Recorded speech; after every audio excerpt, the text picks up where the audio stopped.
اما بعد فاعوذ باللہ من الشیطان الرجیم بسم اللہ الرحمن الرحیم مولاي صلی وسلم دائما ابدا علی حبیبک خیر الخلق کلہم یا من یشفع عند حضرت طه اشفع لنا یا اوجہ الشفعاء نظرت الی بلاد اللہ جمعا کخردلۃ علی حکم اتصالی مولاي صلی وسلم دائما ابدا علی حبیبک خیر الخلق کلہم۔ 29ویں اور 30ویں پارے کی تلاوت سماعت کر رہے تھے۔ کئی صورتوں کی تلاوت سنی ہے۔ 29ویں پارے میں بہت ساری صورتیں سنی، پھر 30ویں پارے کی کئی صورتوں کی تلاوت سماعت کی۔ جن صورتوں کی آج تلاوت سنی ہے زیادہ تر وہ صورتیں ہیں جن میں اللہ تعالیٰ نے یا تو عذاب کا ذکر کیا ہے یا قبر و حشر کا ذکر فرمایا ہے۔ سورہ قیامت کی تلاوت سماعت کی۔ مکی صورت ہے اور مکی اور مدنی صورتوں کا فرق ہم بتا چکے ہیں۔ وہ صورتیں جو ہجرت مدینہ سے پہلے نازل ہوئیں وہ سب مکی صورتیں ہیں، اور جو ہجرت مدینہ کے بعد صورتیں نازل ہوئیں وہ مدنی صورتیں کہلاتی ہیں۔ سورہ قیامت مکی صورت ہے، ہجرت مدینہ سے پہلے اس صورت کا نزول ہوا، اور اس صورت کے اندر اللہ تعالیٰ نے قیامت کی قسم کھائی ہے۔ قیامت کی قسم ارشاد فرمائی ہے رب ذوالجلال نے۔ قیامت ہے کیا، قیامت کس طریقے سے آئے گی، قرآن نے مختلف مقامات پر اس کی علامتوں کا اور اس کی ہولناکیوں کا ذکر فرمایا ہے۔ اس میں سے چند اس صورت کے اندر بھی ذکر ہے، اور پھر آگے جو صورتیں ہم سنتے رہے اس کے اندر بھی اللہ تعالیٰ نے قیامت کی ہولناکیاں ذکر فرمائی۔ ارشاد فرمایا بسم اللہ الرحمن الرحیم لا اقسم بیوم القیامہ، میں قسم ارشاد کرتا ہوں قیامت کے دن کی۔ کسی چھوٹی موٹی چیز کی قسم وہ رب ارشاد نہیں کر سکتا، اس نے قیامت کی قسم دی ہے، اس کا مطلب یہ قیامت کوئی بہت بڑی چیز ہے۔ ولا اقسم بالنفس اللوامہ، اور قسم ارشاد کرتا ہوں میں نفس لوامہ کی، نفس کی قسم، وہ نفس جو انسان کو برائیوں پر ابھارتا ہے، اس نفس کی قسم۔ اس کا مطلب یہ کہ وہ نفس بھی کوئی چھوٹی چیز نہیں ہے۔ پھر اس کے بعد اللہ تعالیٰ نے انسان کی سوچ بیان کی ہے۔ فرمایا ایحسب الانسان ان لن نجمع عظامہ، کیا انسان یہ گمان کرتا ہے کہ اس کے مرنے کے بعد ہم اس کی ہڈیاں جمع نہیں کر سکیں گے؟ کیا انسان یہ گمان کرتا ہے؟ آپ دیکھیں نا، قبرستان چلے جائیں آپ اور 100 سال پرانی کوئی قبر دیکھ لیں جو دھسی ہوئی ہو، جس میں مردے کی ہڈیاں بھی موجود نہ ہو، تو دیکھ کے خیال آئے گا یہ کیسے اٹھے گا قیامت کے دن۔ یہ پھر اسی پر ایک اور قبر بن گئی، پھر اس کو پھر سے دوسری قبر بن گئی، بار بار قبروں پہ قبریں بنتی گئیں، اور ہزاروں 2,000 سال پرانی قبریں بھی ہیں۔ جب سے دنیا بنی ہے 5,000 5,000 سال پرانی قبریں بھی ہیں۔ بعض تو ایسے ہیں جنگل میں جاتے ہیں درندوں نے کھا لیا، اب بعض حصہ ایک درندے نے کھایا، بعض دوسرے نے، بعض تیسرے نے، بعض چوتھے نے، تو عقل انسانی حیران رہتی ہے قیامت کے دن کیسے زندہ کرے گا رب، کیسے اس کو، وہ تو مختلف جانوروں کے پیٹ میں جا چکا ہے، یا چلو زمین میں بھی گیا ہے تو اس کے تو فوسلز بھی ختم ہو گئے، تیل بن کے نکلنا شروع ہو گیا، اب وہ اس قدر ختم ہو چکا۔ اللہ فرما رہے ایحسب الانسان ان لن نجمع عظامہ، کہ انسان یہ گمان کرتا ہے کہ ہم اس کی ہڈیاں جمع نہیں کر سکیں گے۔ بلا، کیوں نہیں، ضرور کریں گے۔ قادرین علی ان نسوی بنانا، سائنس آج کہتی ہے یہ جو پورے ہوتے ہیں نا، فنگر پرنٹس، یہ ہر انسان کے الگ الگ ہیں، اور قرآن نے اس فلسفے کو بیان کیا ہے۔ رب فرما رہے بلا قادرین علی ان نسوی بنانا، رب فرما رہے تمہیں پھر سے بنانا تو بہت چھوٹی چیز ہے، ہم تمہارے ان پوروں کو بھی پھر سے بنانے پر قدرت رکھتے ہیں۔ سائنس آج جا کے کہتی ہے کہ ایک انسان کے فنگر پرنٹس دوسرے سے مل نہیں سکتے۔ رب پہلے بیان 1400 سال پہلے قرآن بیان فرما رہا ہے کہ رب نے ارشاد فرما دیا تمہیں بنانا، تمہاری شکل و صورتیں بنانا، تمہاری شکلیں صورتیں تمہارے جسم کے اعضاء تو پھر ایک جیسے ہیں، تمہارے فنگر پرنٹس، تمہاری جو انگلیوں کے پورے ہیں وہ بھی ہم پھر سے بنانے پر قدرت رکھتے ہیں۔ یہ ہے قیامت۔ اللہ تعالیٰ قیامت آئے گی کس طریقے سے، مختلف روایات کے اندر مختلف چیزیں ذکر ہیں، قیامت کے آنے کے تذکرے ذکر ہیں، قیامت آئے گی کیسے۔ تو ذرا سن لیں قیامت کی آنا کس طرح شروع ہوگی۔ بعض لوگ کہتے ہیں حضرت امام مہدی پیدا ہو چکے ہیں، سوشل میڈیا پر تصویریں وائرل ہونا شروع ہوتی ہیں، امام مہدی تشریف لے آئے۔ کسی چھوٹے سے کوئی بچہ کسی ملک میں پیدا ہوا، اس کی آنکھ خراب ہے تو کہنا شروع کر دیا یہ دجال ہے، اس کی خبریں چلانی شروع کر دیں۔ یہ بات یاد رکھیے، صرف دجال نہیں آئے گا یا صرف امام مہدی نہیں آئیں گے۔ جو لوگ یہ دجال کی تصویریں پھیلاتے ہیں ان کو چاہیے کہ وہ پھر حضرت عیسیٰ کی بھی کوئی تصویر نکال کر لائیں، کیونکہ ایک ہی زمانے میں، جس زمانے میں دجال ہوگا اسی زمانے میں حضرت عیسیٰ علیہ السلام بھی ہوں گے، اسی زمانے میں امام مہدی بھی آئیں گے، یہ تینوں ایک ہی زمانے میں ہوں گے۔ تو یہ جھوٹی خبریں پھیلائی جاتی ہیں، اور کس طریقے سے آئیں گے، کس شان سے حضرت عیسیٰ علیہ السلام کو اللہ نے آسمانوں پر اٹھا لیا ہے۔ اور عیسائیوں کا عقیدہ یہ ہے کہ عیسیٰ علیہ السلام کو سولی دی گئی ہے، نعوذ باللہ من ذالک۔ یہ صلیب آپ دیکھتے ہیں نا، یہ کراس ہے ان کا، یہ صلیب کا مطلب ہی یہ ہوتا ہے کہ یہ پر منہ ہے، یہ دو ہاتھ ہیں پھیلے ہوئے اور نیچے پورا جسم ہے عیسیٰ علیہ السلام کا۔ تو یہ صلیب کا نشان ہے، سولی کا نشان دراصل۔ آج کل ہمارے مسلمان بچوں نے، نوجوان لڑکوں نے گلوں کے اندر ڈالنا شروع کر دیا ہے، شرٹس پہ بنانا شروع کر دیا ہے، یہ قرآن کے عقیدے کے خلاف ہے۔ وما صلبوہ، قرآن کہتے ہیں سولی نہیں دی گئی تھی عیسیٰ علیہ السلام کو، ولیکن شبہ لہم، ہاں ان کے لیے ایک دوسرے آدمی کو مشابہ کر کے اس آدمی کو سولی دی گئی تھی۔ عیسیٰ علیہ السلام کو اللہ نے آسمانوں پر اٹھا لیا تھا، اور جیسے اٹھائے گئے تھے ویسے ہی تشریف لائیں گے، اور آئیں گے کس شان سے؟ مسجد دمشق کے اندر، دمشق میں جامع مسجد ہے، اس مسجد کا ایک بہت اونچا مینار ہے، اس کے 4 مینار ہیں، اس کا جو مشرقی مینار ہے اس مینار پر حضرت عیسیٰ علیہ السلام نزول فرمائیں گے، اور آئیں گے اس طریقے سے کہ ایک فرشتہ دائیں جانب ہوگا، دوسرا بائیں جانب ہوگا، ان دونوں فرشتوں کے پروں پہ عیسیٰ علیہ السلام کے ہاتھ ہوں گے، اور آسمان سے عیسیٰ علیہ السلام اتریں گے، اور اس مینار پہ آپ نزول فرمائیں گے، پھر نیچے تشریف لائیں گے، پھر آپ چلیں گے اور بیت المقدس تشریف لے جائیں گے۔ وہاں حضرت امام مہدی پہلے سے موجود ہوں گے، زمانہ ایک ہے نا، پہلے سے امام مہدی موجود ہوں گے، اور حضرت امام مہدی فجر کی نماز کا وقت ہوگا، اذان ہو چکی ہوگی، اقامت ہو چکی ہوگی، یہ سب کام ہو چکے ہوں گے، اور حضرت امام مہدی مصلی پر کھڑے ہوں گے امامت کرانے کے لیے، اللہ اکبر کہنے والے ہوں گے کہ پیچھے سے آواز آئے گی عیسیٰ علیہ السلام تشریف لا رہے ہیں۔ حضرت عیسیٰ علیہ السلام، حضرت امام مہدی مصلی پر کھڑے ہوں گے، الٹے پاؤں پیچھے چلے جائیں گے، اور عیسیٰ علیہ السلام سے کہیں گے آپ آ کے نماز پڑھائیے۔ نبی ہیں اللہ کے، امام مہدی نبی نہیں ہوں گے، وہ تو امام ہوں گے نا، عیسیٰ علیہ السلام نبی ہوں گے، لیکن امت محمدیہ کی شان دیکھیے کہ حضرت امام مہدی سے حضرت عیسیٰ علیہ السلام فرمائیں گے کہ اس امت کو اسی امت کا امام نمازیں پڑھائے گا، اور حضرت عیسیٰ علیہ السلام حضور کے ایک امتی کے پیچھے نماز ادا فرمائیں گے، حضور کے امتی کے پیچھے نماز ادا فرمائیں گے۔ پھر اس کے بعد نماز ختم ہوگی، حضرت عیسیٰ علیہ السلام سے لوگ ملیں گے، اور مسجد سے جب باہر نکلیں گے تو دروازے کے باہر جا کے دیکھیں گے دجال کی فوج کھڑی ہوگی، پھر مقابلہ ہوگا دجال کا اور حضرت عیسیٰ علیہ السلام کا۔ دجال ایسا ہوگا کہ ایک آنکھ سے کانا ہوگا، اور اس کی دونوں آنکھوں کے درمیان واضح الفاظ میں لکھا ہوگا کافر، جسے مومنین پڑھ سکیں گے، اور منافقین اور جن کے دل میلے ہوں گے، جو بد مذہب ہوں گے، وہ سمجھ نہیں پائیں گے یہ کیا ہے۔ اور علماء نے لکھا وہ اپنے ایک ہاتھ پہ جنت اور دوسرے ہاتھ پہ دوزخ لے کر چلے گا، وہ کہے گا کہ میں خدا ہوں مجھے مان لو، جو اسے مان لے گا وہ اسے جنت میں داخل کر دے گا اپنی، اور جو اسے نہیں مانے گا وہ اسے اپنی دوزخ میں داخل کر دے گا۔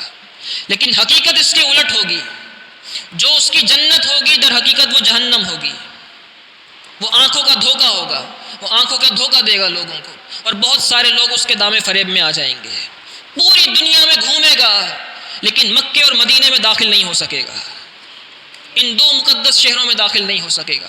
اور پھر اللہ تعالیٰ، پھر اس کا مقابلہ ہوگا عیسیٰ علیہ السلام سے، اور عیسیٰ علیہ السلام کو اللہ تعالیٰ ایسی سانس عطا فرمائے گا، ایسی قوت دے گا کہ عیسیٰ علیہ السلام سانس لیں گے اور دجال پگھلنا شروع ہو جائے گا، دجال مر جائے گا، ہلاک ہوگا اس طریقے سے، اور اس کے سارے ساتھی بھی ہلاک ہوں گے۔ اسلام کا عروج کا دور آ جائے گا، امام مہدی کی حکومت ہوگی، یہ وقت ہوگا، اور پھر اس کے بعد یہ وقت چلتا چلا جائے گا، چلتا چلا جائے گا، قیامت سے 40 سال پہلے مدینہ منورہ ویران ہو جائے گا، وہ شہر مقدس ویران، لوگ چلے جائیں گے، مدینہ ویران ہو جائے گا، کعبۃ اللہ کو منہدم کر دیا جائے گا، شہید کر دیا جائے، کعبے کی عمارت کو شہید کر دیا جائے گا، کیونکہ کفر اس قدر پھیل رہا ہوگا طاقت میں اور مسلمان کچھ کر نہیں سکیں گے۔ بلکہ بعض روایات میں یہاں تک آیا حضور نے فرمایا ایک چھوٹے سر والا کالا جسے گھر میں کوئی نہ پوچھتا، چھوٹے سر والا آئے گا اور اپنی لاٹھی سے کعبے کی اینٹوں کو گرانا شروع کرے گا، کسی مسلمان میں ہمت نہیں ہوگی کہ اس کو روک سکے۔ اس قدر کمزوری آ چکی ہوگی۔ آپ دیکھیں کمزوری کتنی ہے مسلمانوں کے اندر۔ کیا کیا ابھی چند دن پہلے پھر گستاخی ہوئی ہے، کوئی بولنے کو تیار نہیں ہے۔ ایک وقت تھا صرف اعلان ہوتا تھا کہ گستاخانہ خاکے بنائے جا رہے ہیں، پوری دنیا میں احتجاج ریکارڈ کیے جاتے تھے۔ اب اعلان نہیں کر رہے، وہ سرے عام گستاخیاں کر رہے ہیں، کوئی سننے کو تیار نہیں ہے، کچھ بولنے کو تیار نہیں ہے۔ عوام الناس بھی عادی ہو گئے ہیں، جیسے کہ نعوذ باللہ من ذالک کعبے کی عمارت کو منہدم کر دیا جائے گا، اور پھر اس کے بعد یاجوج ماجوج نکل کر آئیں گے۔ یاجوج ماجوج کو سدھ سکندری میں حضرت سکندر نے بند کر دیا ہے۔ روزانہ آتے ہیں، صبح سے لے کے شام تک اس دیوار کو چاٹتے ہیں جس دیوار کے پیچھے حضرت سکندر نے بند کیا ہے انہیں۔ روزانہ چاٹتے ہیں اس دیوار کو، جب شام ہوتی ہے تو کہتے ہیں ہم کل آ کے چاٹیں گے، اور بہت کم رہ جاتی ہے، کہتے ہیں کل آ کے چاٹیں گے، تھوڑی سی تو رہ گئی ہے۔ اگلے دن آتے ہیں، پھر رب اس دیوار کو بڑھا دیتا ہے، پھر اگلے دن پھر چاٹنا شروع کرتے ہیں، پھر چاٹتے ہیں، شام ہوتی ہے، تھوڑی سی رہ جاتی ہے، کہتے ہیں کل آ کے چاٹیں گے، اگلے دن آئیں گے، پھر وہ دیوار بڑھ چکی ہوتی ہے۔ یہی چلتا جا رہا ہے جب سے انہیں بند کیا گیا ہے۔ لیکن جب قیامت قریب ہوگی تو ان کی زبان سے نکل جائے گا انشاءاللہ باقی کل چاٹیں گے، تو ان کے ان الفاظ کی لاج رکھی جائے گی یاجوج ماجوج کے۔ اور پھر اگلے دن جب وہ آئیں گے تو جتنی چھوڑ کے گئے تھے دیوار اتنی ہی رہی ہوگی، اگلے دن وہ چاٹ کے باہر نکل جائیں گے، اور پوری دنیا سمندروں کا پانی پی جائیں گے، کھیتوں کو کھا جائیں گے، انسانوں کو کھانا شروع کر دیں گے، تباہی مچا دیں گے پوری دنیا کے اندر۔ اس قدر ایسی کیفیت ہوگی۔ سورج غروب ہوگا اور بہت طویل رات ہو جائے گی، لوگ انتظار کریں گے رات تو ختم ہو جائے، رات ختم نہیں ہوگی، حتیٰ کہ پھر سے مغرب سے سورج نکل آئے گا، جہاں غروب ہوا تھا وہیں سے نکل کر آئے گا، اور بیچ میں آئے گا، آدھا دن ہوگا، آدھے دن کے بعد پھر ڈوب جائے گا۔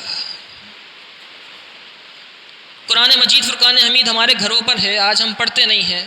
قیامت جب قریب آئے گی، لوگ رات کو سوئیں گے، صبح اٹھیں گے، قرآن کھولیں گے، قرآن کے ورق تو موجود ہوں گے، الفاظ اٹھا لیے جائیں گے،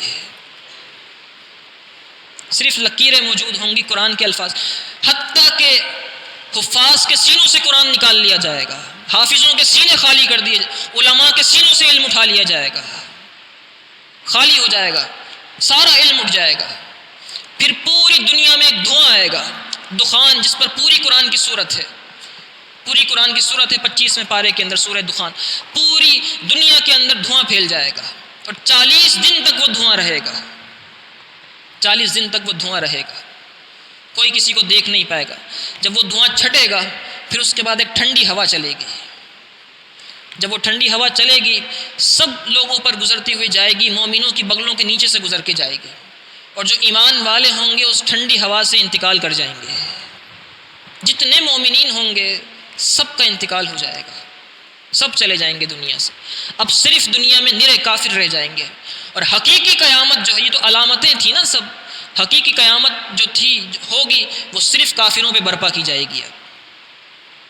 اب قیامت آئے گی، یہاں سے قیامت شروع ہوگی، یہ تو ساری علامتیں تھیں جو ہو رہی تھیں، سب علامتیں تھیں، اب قیامت شروع ہوگی، اور قبروں سے لوگ اٹھائے جائیں گے، قبروں سے لوگ اٹھائے جائیں گے، اور ہر کوئی اپنے نامہ اعمال کے مطابق قبروں سے اٹھے گا، کوئی قبروں سے اٹھے گا اس کو گھسیٹ کے جہنم، اسے گھسیٹ کے میدان محشر کی طرف لے کر جایا جائے گا، کوئی ایسا ہوگا جو چل کے جا رہا، جس کے گناہ کم ہوں گے چل کے جا رہا ہوگا، اور کچھ ایسے اللہ والے بھی ہوں گے جو قبروں سے ابھی اٹھے نہیں ہوں گے، ان کے قبروں کے برابر میں سواریاں لا کے کھڑی کر دی جائیں گی تاکہ وہ سواریوں پہ جا کے میدان محشر کی طرف جائیں۔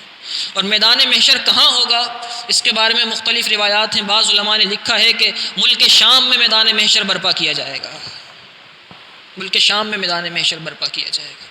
اور کس طریقے سے آئے گی قیامت؟ سورہ تکویر کے اندر اللہ تعالیٰ نے بڑی تفصیل کے ساتھ، ابھی ہم سماعت کر رہے تھے، بڑی تفصیل کے ساتھ اللہ تعالیٰ نے بیان فرمایا ہے کس طریقے سے قیامت آئے گی اور کیا ہوگا اس قیامت کے اندر۔ اللہ تعالیٰ نے ارشاد فرمایا ہے اذا الشمس کورت، ایسی ہولناکی ہے، جب بزرگان دین پڑھتے تھے ان صورتوں کے تو ان کے دل پھٹ جاتے تھے، انتقال کر جایا کرتے تھے، خوف الہی سے، خشیت الہی سے۔ قرآن فرما رہے سورہ تکویر کے اندر ابھی سماعت کی ہم نے، اذا الشمس کورت، جب سورج کو لپیٹ دیا جائے گا، قیامت جب آئے گی، اتنا بڑا سورج لپیٹ دیا جائے گا۔ وَإِذَا النُّجُومُ انْكَدَرَتْ، تارے اپنی روشنیاں چھوڑ دیں گے، تارے بے نور ہو جائیں گے۔ وَإِذَا الْجِبَالُ سُيِّرَتْ، پہاڑ چلائے جائیں گے، جس طرح دھن کی ہوئی ریت ہوتی ہے نا، ریت اڑتی ہے جس طریقے سے، اس طرح پہاڑ ریت کے گولے بن کے اڑنا شروع ہو جائیں گے، ہیبت کی وجہ سے، جلال الہی کی وجہ سے، یہ قیامت ہوگی۔ وَإِذَا الْإِشَارُ اُطِّلَتْ، جب 10 ماہ کی حاملہ اونٹنیاں اپنے بچوں کو چھوڑ دیں گی، عورتوں کے حمل گر جائیں گے۔ بلکہ قرآن میں آیا کہ چھوٹے چھوٹے بچے حضرت اسرافیل علیہ السلام کا سور جب سنیں گے قیامت کی ہولناکی، اور وہ سور سنیں گے تو وہ چھوٹے چھوٹے بچے 5 سال کے، 6 سال کے بچے 80 سال کے بوڑھے ہو جائیں گے اس ہولناکی کی وجہ سے۔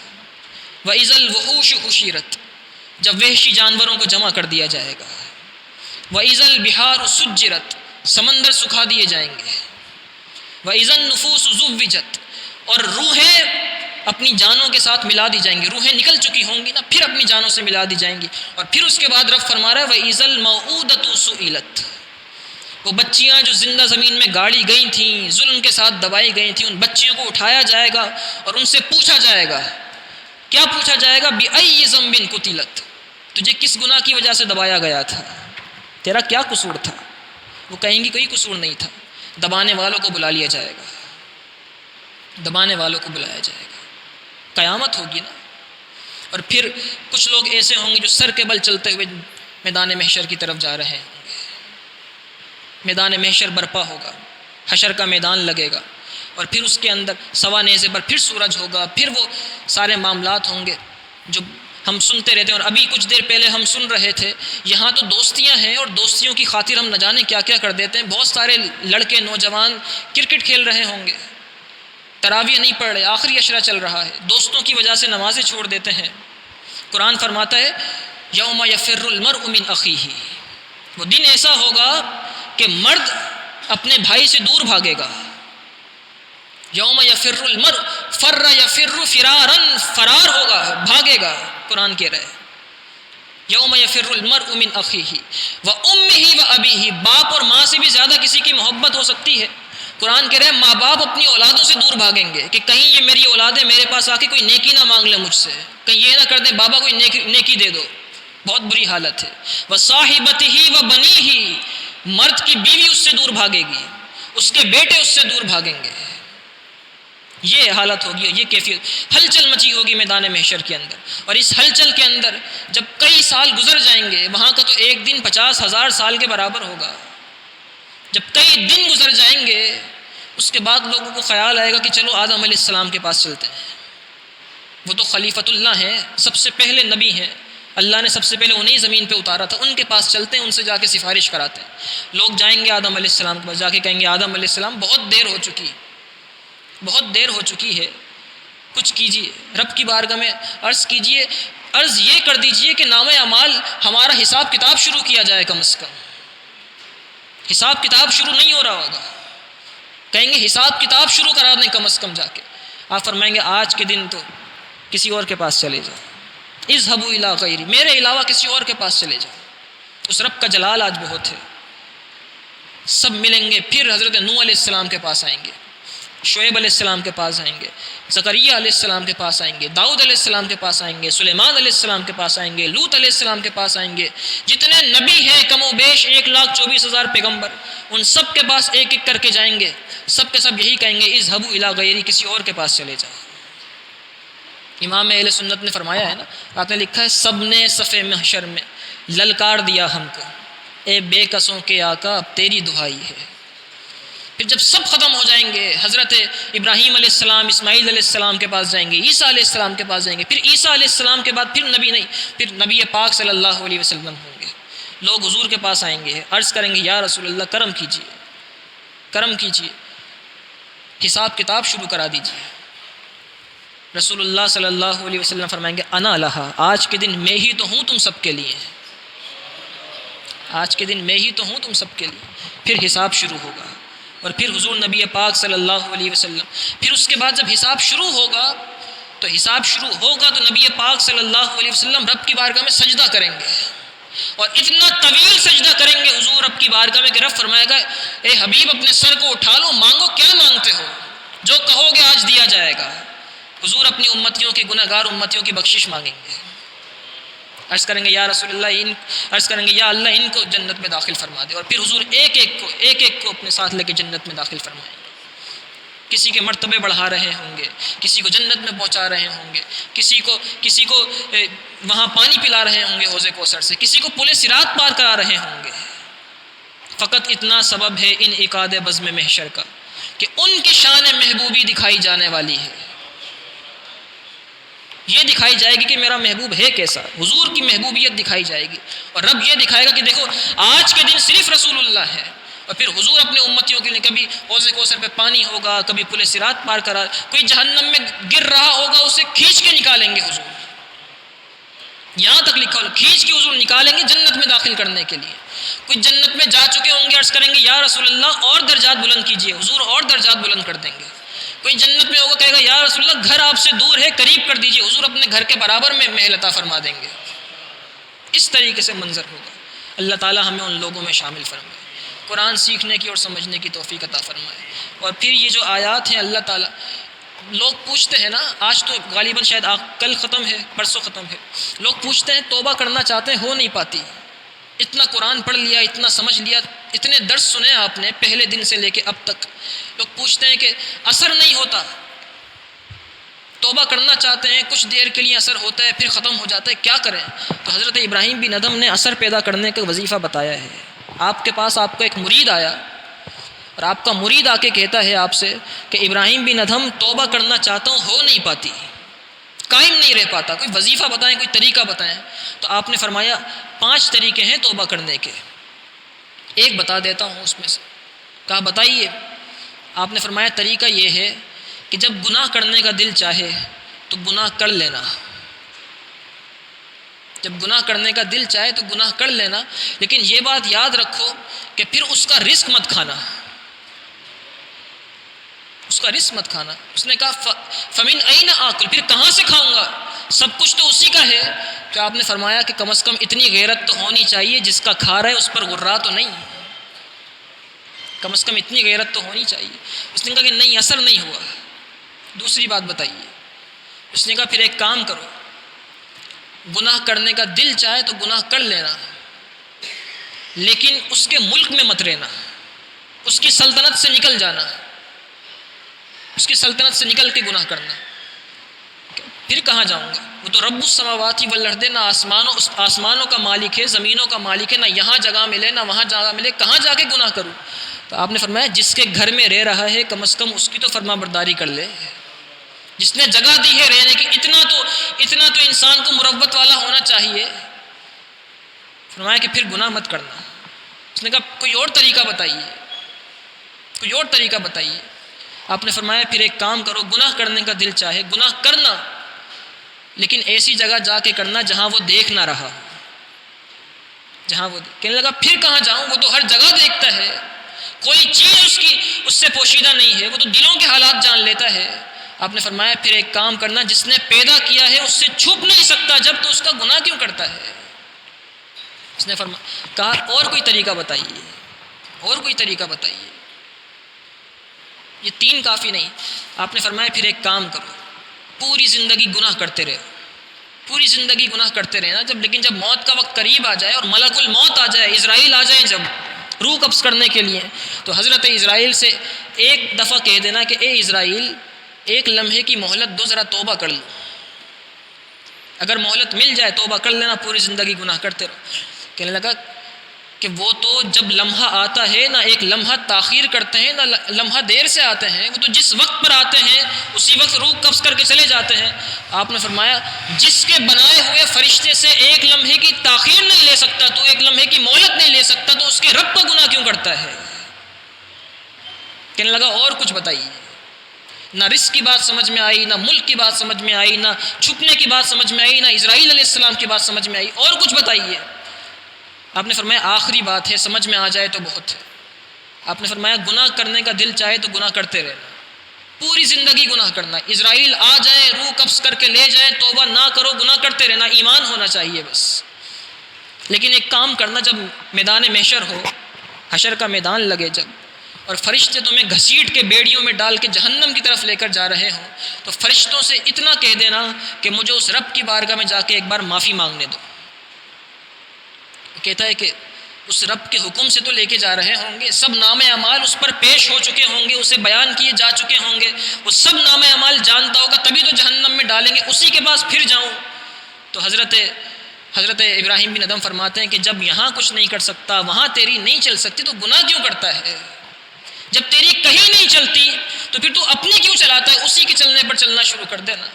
آپ نے یہ فرمانا تھا، علماء نے لکھا، اس نے 3 بار چیخ کر کہا حسبی حسبی حسبی استغفر اللہ و اتوب الیہ، بس میرے لیے یہ 5 چیزیں کافی ہیں، یہ 5 چیزیں کافی ہیں، یہ 5 چیزیں کافی ہیں، میں اس رب کی بارگاہ میں استغفار کرتا ہوں اور توبہ کرتا ہوں۔ اس کا یہ جملہ کہنا تھا، اس کی روح کفس انصری سے پرواز کر گئی ہے، انتقال ہو گیا۔ یہ 5 چیزیں ابراہیم بن ادم فرماتے ہیں توبہ کرنے والے کے لیے یہ 5 چیزیں کافی ہیں۔ یہ 5 چیزیں وہ ہیں سمجھنے والے کی روح بھی نکال دیتی ہیں، نہ سمجھنے والے کو کچھ سمجھ میں نہ آئے۔ اللہ تعالی ہمیں قرآن سمجھنے کی توفیق عطا فرمائے۔ وآخر الدعوانا الحمد للہ رب العالمین۔